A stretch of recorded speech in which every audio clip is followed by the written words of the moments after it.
Alléluia. Amen. D'abord, je vais demander pardon à Dieu. Parce que ça concerne la vie de mon papa. Alléluia. Amen.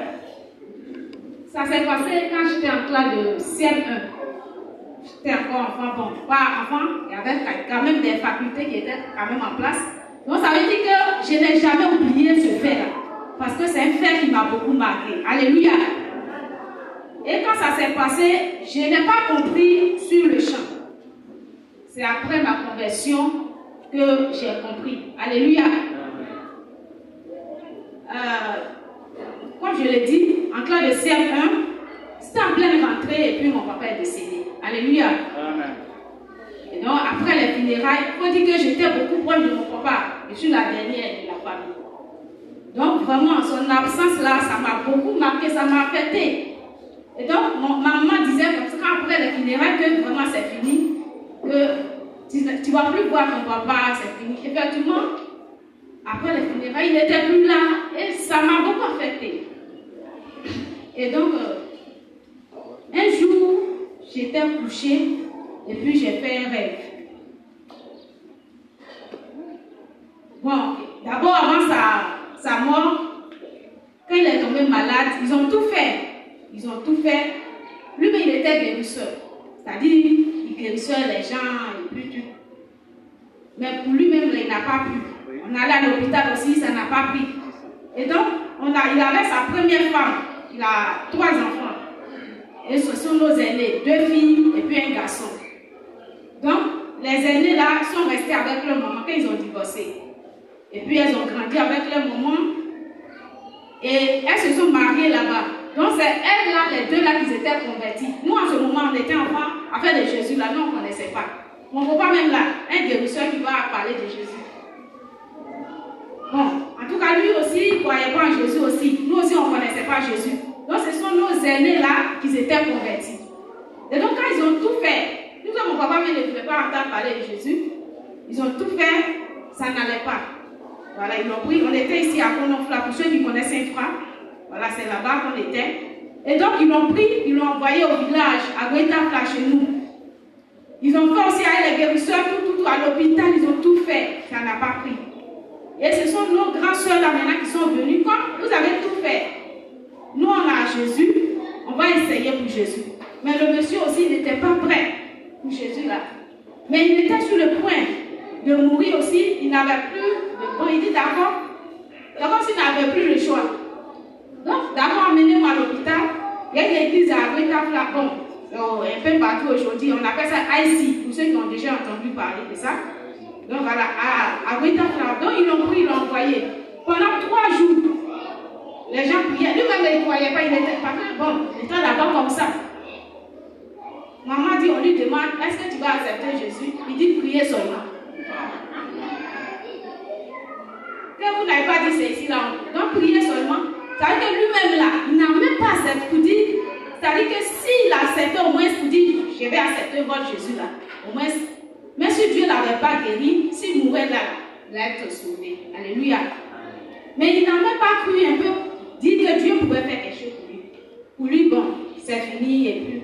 Donc ils l'ont pris, il arrivé un moment, le pasteur, 3e jour, le pasteur dit que non, c'est plus la peine. Ils l'ont ramené à la maison. Et donc on vient quelques jours, c'est là qu'il est décédé. Donc après les funérailles, nous sommes venus, comme je l'ai dit, ça m'a beaucoup affecté. Et puis un soir, je dormais, et puis j'ai fait un rêve. Où dans le rêve, on était au champ, et puis il est venu. Pendant que ma maman et puis mes soeurs travaillaient là-bas, moi j'étais assise sur un arbre. Et puis il est venu. Quand je l'ai vu, encore j'étais contente. J'ai couru vers lui, j'ai dit, mais c'est que maman a menti. Elle a dit qu'on n'allait plus te revoir. Tu es revenu vers nous. Il dit, oui, je suis de passage, je suis de Thessalonique. Il dit, d'accord. Il dit, mais il ne faut pas dire à ta maman que je suis venu. Donc nous deux, on est restés en train de causer. Et puis il m'a dit que son temps arrivé qu'il retourne. Il dit, mais tu vas où? Donc tu vas nous laisser encore, tu t'en vas? Il dit, oui, que je suis venu Thessalonique, simplement, je m'en vais. Donc il a pris sa route, mais moi je l'ai suivi, il n'a pas su que je le suivais. Je l'ai suivi. Au fur et à mesure qu'il avançait, je le suivais. Et c'est comme si on arrivait dans un point où il y avait du monde. Moi, je me suis posé, mais lui, toujours il ne savait pas que je le suivais. Mais j'ai dit, mais on se retrouve où? J'ai commencé à avoir peur. Il dit, mais on est où? Il y avait du monde, j'étais en rang. Et devant le rang, j'étais arrêté là et puis je suivais la scène. Il y avait une grande table qui était dressée. Et sur cette table-là, il y avait un gros livre qui était déposé. Moi, je ne savais pas, c'est quoi tout ça? Et c'est comme si derrière la table, il y avait un monsieur qui était assis. Et un coup, le monsieur a ouvert le livre. Et c'est comme si en classe, on va, puis avant de faire ton cours, tu vas commencer l'appel d'abord. Et c'est comme ça que le monsieur a commencé à faire l'appel. Il a fait l'appel, il a commencé à... Moi, j'étais toujours arrêtée et puis je suivais la scène. J'observais. Et puis, un coup, il a fermé le livre. Mais pendant ce temps, il y avait encore des personnes qui étaient là, qui n'ont pas appelé. Et mon papa en faisait partie. C'était à son tour et puis le livre est fermé. Mais c'est quelqu'un qui a un peu le sang chaud, donc il a commencé à se plaindre. Mais pourquoi? À mon tour, tu fermes le livre. Tu ne m'as pas appelé. C'est comme si derrière le monsieur, il y avait une porte. Quand il appelle, la personne passe. La porte se ferme. La personne...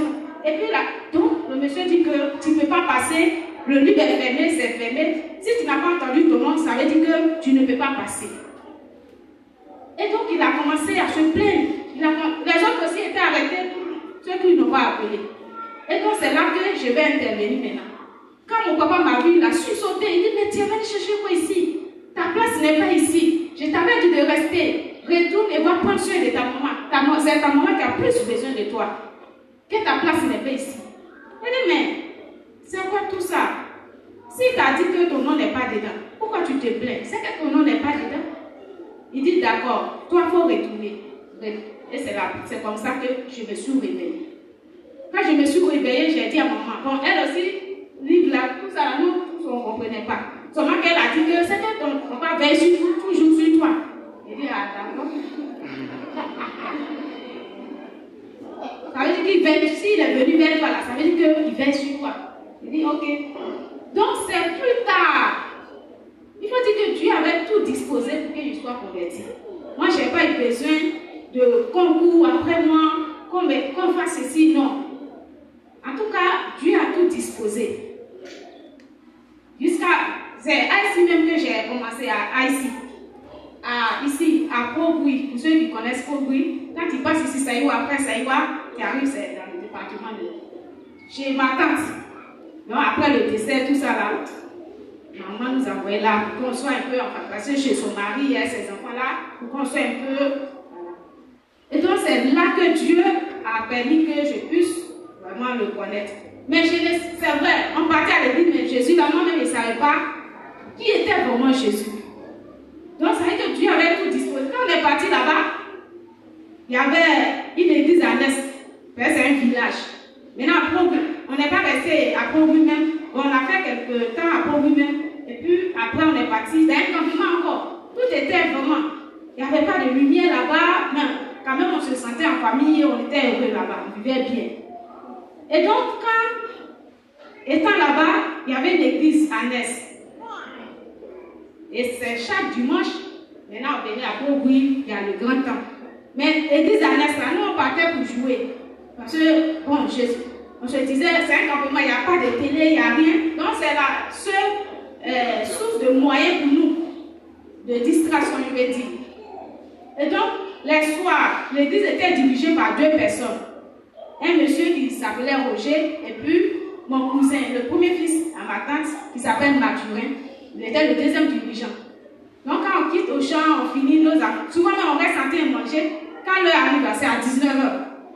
On attend, ils vont finir les prières là, nous on ne connaît pas. C'est quand le frère Antoine, quand il prend tam-tam, et puis on commence à chanter, mon cousin il sait chanter. Les cantiques tambours. Même si tu es en train de manger là, tu vas tout laisser. On court, on va danser d'abord. C'est tout ce qui nous intéressait, nous danser. Et donc, quand on finit de danser là, on dit la parole de Dieu. On dit que la parole de Dieu, c'est pour dire quoi? Et là, on retourne, mes soeurs, on m'appelle Caro. Allons, nous, on a fini pour nous. Nous, c'était danser, on finit de danser, on sort de l'église et puis on retourne à la maison. Mais je ne savais pas qu'au fur et à mesure, Dieu était en train de m'appeler ainsi. Et donc, c'est comme ça. Jusqu'à Dieu permet. Un jour, il dit à mes soeurs, mais on finit de danser et puis on retourne là. Parole de Dieu là, ça veut dire que est-ce qu'on ne va pas s'asseoir pour comprendre juste, on veut dire quoi par là. Donc c'est au fur et à mesure, moi, quand elle soit là, moi je reste un peu. Et je vais comprendre, parole de Dieu là, Dieu va nous dire quoi même au juste. Et c'est comme ça, un peu. Je suis restée, après nous tous, on reste, et c'est comme ça, on a commencé. Et arrivé un moment, c'était vers décembre, Noël. Voilà, ils nous ont demandé de faire balai, de faire uniforme, tout ça, c'est ça qui nous importe. Et là maintenant, on était impliqués maintenant. On a fait le balai, on a pris l'uniforme, et puis on allait au grand temple le jour de la Noël. En tout cas, j'ai trouvé ça intéressant. J'ai vu de nouvelles personnes, en tout cas, ça m'a plu. Et c'est comme ça que je suis restée un peu. Jusqu'à ce qu'un jour, le dirigeant Roger, il dit qu'on va passer là-bas dans le village. Les grandes personnes, ils ne vont pas à l'église. C'est nous, les enfants un peu légers, le frère Roger et mon cousin. Il dit que Dieu lui a dit de prendre un moment de gêne. Quand on a 3 jours, on va gêner. Maintenant, j'ai demandé à ma grande soeur, gêner là, c'est pour faire quoi? Elle dit qu'on ne va pas manger jusqu'à le soir. Il dit non, c'est pas possible. Comment on ne peut pas manger jusqu'au soir? Je ne voulais pas faire. Et donc, après, bon, j'ai dit d'accord, on va essayer. On a commencé jusqu'à midi, c'était un peu bizarre. Mais on a tenu jusqu'au soir.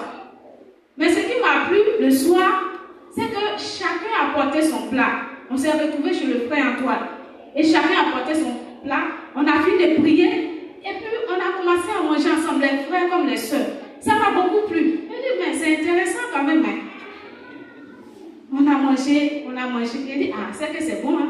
Donc, deuxième jour encore, on a fait. On s'est retrouvés encore, on a prié. Quand on a fini de prier, on a mangé encore ensemble. J'ai dit, maintenant, dans la nuit du deuxième jour là, j'ai fait encore un rêve. Dans le rêve, c'est comme si mon oncle qui a abaqué là, il est venu là-bas. Vous savez, souvent quand les oncles de la ville là, quand ils viennent, souvent ils vous donnent de l'argent et tout ça. Donc quand il est arrivé, il dit, il m'a appelé, il dit, Caro, viens. Je suis venu. Et effectivement, il m'a tendu un billet, l'argent. J'ai d'abord pris. Mais cette fois-ci, quand j'ai pris là, c'était un peu bizarre. Il dit, mais l'argent là, c'est pourquoi au juste? Il dit non, que c'est ta part, que ta maman est décédée. On a fait les funérailles, l'argent qu'on a obtenu là, c'est ta part. En même temps, il a dit, j'ai jeté l'argent sur lui, il dit, mais c'est pas possible. Donc ma maman est décédée, vous ne m'avez pas dit. Et puis c'est l'argent, qu'est-ce que je fais avec l'argent? Et j'ai commencé à pleurer, j'ai pleuré. Au point où même, je me suis réveillée, je pleurais toujours. Je me suis réveillée en pleurs. C'était bizarre. J'ai dit, mais c'est pas pour alors. C'était pas un rêve. Je suis en train de pleurer vraiment. Et donc pour moi, tout est fini, c'est que ma maman est morte comme ça. Dans la journée là, c'était le 3e jour du jeûne. Je me suis réveillée bizarre. J'étais triste. Ma tante dit, quand on dirait aujourd'hui là, tu ne peux pas. Hier, je t'ai dit que tu es encore petite, que toi tu ne peux pas faire ça. C'est à faire. Toi, aujourd'hui, on dirait que aujourd'hui, là, on ne peut pas jeter. On dirait que ça ne va pas chez toi. Il dit non, c'est pas ça. Je n'ai pas aussi expliqué à ma tante. On dit que non, voici. Parce que pour moi, à tout moment, les gens pourraient venir pour dire ta maman est morte, c'est fini. Et donc, c'est comme ça. Je suis restée là toute la journée. On a gêné. Il y a gêné quand même. On est parti le soir, on a prié. Et puis, on a rompu, on a mangé. Et voici le dirigeant va se lever. Il va poser la question de savoir, est-ce que quelqu'un n'a pas fait un rêve? Moi, je ne voulais pas parler. Il était là jusqu'à, il dit, bon, c'est moi, j'ai fait un rêve. Il dit, pour expliquer, j'ai expliqué le rêve. Il dit, d'accord. En réalité, ce n'est pas que ta maman est morte, mais il va se passer quelque chose. C'est-à-dire que quelqu'un va te donner, à partir d'aujourd'hui, là, c'est-à-dire, on va te donner quelque chose. Mais il dit, mais il ne sait pas c'est quoi exactement, mais jamais tu ne touches à ça. Il dit, c'est quoi ça encore? Quelque chose. Donc, toute la journée, le lendemain, moi, j'étais là, bizarre. Il dit, mais qui va me donner? J'étais là, il était. Il dit, c'est la nourriture ou bien c'est quoi? Et donc, effectivement, dans la même semaine-là, quelques jours après, je vois ma maman arriver. Là, j'étais contente. Elle dit, c'est qu'elle n'est pas morte pour moi. Mais elle est arrivée, le soir, elle m'appelle. Caro, viens. Je suis venue. Et puis, elle fait sortir un habit tout blanc. Il y a 3 courriers devant ici. Elle dit, à partir d'aujourd'hui, chaque vendredi, tu dois mettre ça. de ce que le dirigeant a dit. Il dit, il n'a pas touché. C'est pas fini, elle va faire sortir encore un autre brasse. Bon, c'est en cuir, on l'attache et puis il y a... Et tu vois, en avant ça même, j'avais d'abord un bracelet que j'avais. Je partais quand même à l'église et ça, on ne m'a jamais fait de reproches par rapport à ça, tout ça.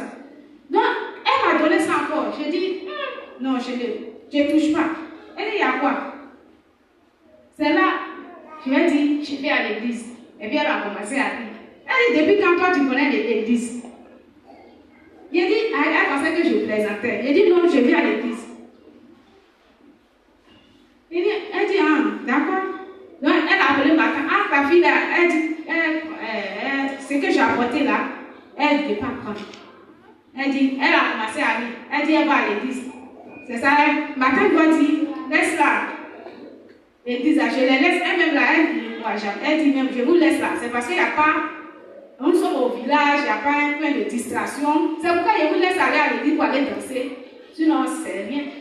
Okay? Roger même qui vous dirige là, quand tu connais sa vie, on te donne quelque chose, c'est ça là, c'est ta protection. Roger là, tu sais ce qu'il fait. Quand tu connais la vie, tu dis, je vais à l'église. Mensonge que Roger est en train de vous entraîner dedans. Vous avez arrêté d'aller à l'église. Je n'ai jamais tenu tête à ma tante, elle pensait que je plaisantais. Et c'est ce jour-là, j'ai dit, je ne touche pas. Elle aussi, elle a tout fait, je n'ai pas touché. Et c'est comme ça que je n'ai pas pris. Et après, c'est je suis derrière la maison. J'ai dit d'ailleurs même là, ce qui est ici là, je vais enlever. J'ai enlevé puis j'ai jeté derrière la maison. Il est parti aujourd'hui. D'abord, tu ne l'as plus touché à ça. Moi, je vais à l'église. Et c'est depuis lors là, j'ai commencé. Même si je ne comprenais pas la parole de Dieu, tout ça, mais quand même, de temps en temps, les dimanches, je faisais l'effort d'aller à l'église. Jusqu'à ce que j'ai mon entrée en 6e. Et puis on me ramène encore à Kononfla ici, au collège modèle de Kononfla. Et là, je continuais de partir, je continuais. Un peu. Je ne comprenais pas trop la parole de Dieu, mais néanmoins, je ne restais pas à la maison. Je continuais de partir. Parce que c'est par là que Dieu, c'était le plan de Dieu. Alléluia. Bon, comme le temps s'en va. Pour dire que voici un peu les étapes de la vie. Maintenant, je reviens encore au livre. Je crois que chacun ici comprend un peu mieux. Pour ceux qui sont chrétiens, c'est-à-dire que le départ où j'ai dit que j'ai fait face à un livre là. C'est après ma conversion laquelle c'était mon seul responsable. Je suis allée vers lui. Là maintenant, c'était maintenant à l'église baptiste maintenant. Parce que quand Dieu a fait ici, j'étais toujours ici au collège modèle. Arrivé en 3 ans, j'ai eu le BPC. Là où je vivais là, c'était pas trop ça. Parce que chez mon oncle, le cousin de ma maman où j'habitais là, lui aussi là, c'était un adorateur de fétiche. C'est-à-dire, lui, chaque vendredi là, il faisait sacrifice. Tout le monde devait manger à la maison. Mais là, moi aussi, je refusais, je ne mangeais pas. Et lui, il m'a dit, pourquoi il se fâchait? Pourquoi moi, je suis chez lui, il a ses lois, moi, je refuse de m'adhérer à ça. Il a dit, je ne mange pas. Je voyais ça comme de la pourriture. Quand il y a la viande de moutons, souvent c'est moutons, souvent c'est poulet. Où tout le monde est content, les enfants sont contents à la maison comme ça, ils mangent. Mais moi, je voyais ça comme une pourriture. Je n'ai jamais goûté à ça. Jusqu'à ce que je demande à Dieu que je ne veux plus rester ici. Je ne sais pas. Que Dieu fasse que je quitte cette cour-là, où je vais être à l'aise, parce que je ne me sens pas bien ici. Et puis Dieu a fait, j'ai eu mon BPC, ils m'ont orienté chez mon oncle à Boaké. Alléluia. Et donc c'est à Boaké que je suis allée à l'église baptiste. Bon, comme le temps est parti, comment j'ai fait pour aller à l'église baptiste là après. Mais vous dites que l'Éternel avait un plan. Jusqu'à ce que, c'est-à-dire qu'il m'a mis dans son plan jusqu'à ce que je sois vraiment converti, arrivé à l'église baptiste, que je puisse comprendre ce que je n'avais pas compris là. C'est là que j'ai compris. J'ai dit à mon responsable, voici, quand je lui ai dit le songe de mon papa là, voici, il m'a expliqué et il m'a expliqué. Donc je n'ai jamais voulu dire à quelqu'un, il dit, ça me rend triste parce que mon papa, c'est-à-dire Dieu lui a donné la possibilité même d'être sauvé. C'est-à-dire là où il l'a envoyé à l'église, il disait c'est blanc qu'il pouvait mourir là, mais il allait être sauvé. C'est pour dire que le jugement est vraiment réel. Pour ceux qui ne croient pas.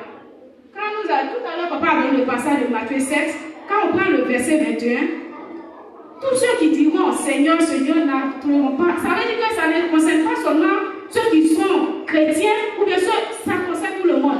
Que tu sois chrétien ou pas, le jugement est réel. tout le monde fera face au jugement. Donc, ce n'est pas une affaire de chrétiens. On peut être ici, mais on peut ne pas être sauvé. Tout comme aussi ceux qui sont dehors, déjà, eux-mêmes, leur cas est déjà scellé. Mais Dieu nous donne toujours une deuxième chance d'être sauvé. Et c'était le cas de mon papa. Il pouvait être sauvé. Mais il n'a pas accepté. Il n'a pas cru au Seigneur. Vous voyez l'histoire de Jésus sur la croix avec les deux voleurs. Est-ce que c'est parce que la vie du voleur est telle? C'est parce que le voleur qu'il était à la croix. Mais sur la croix, le Seigneur a tout disposé pour que sur le champ là qu'il soit sauvé. Alléluia.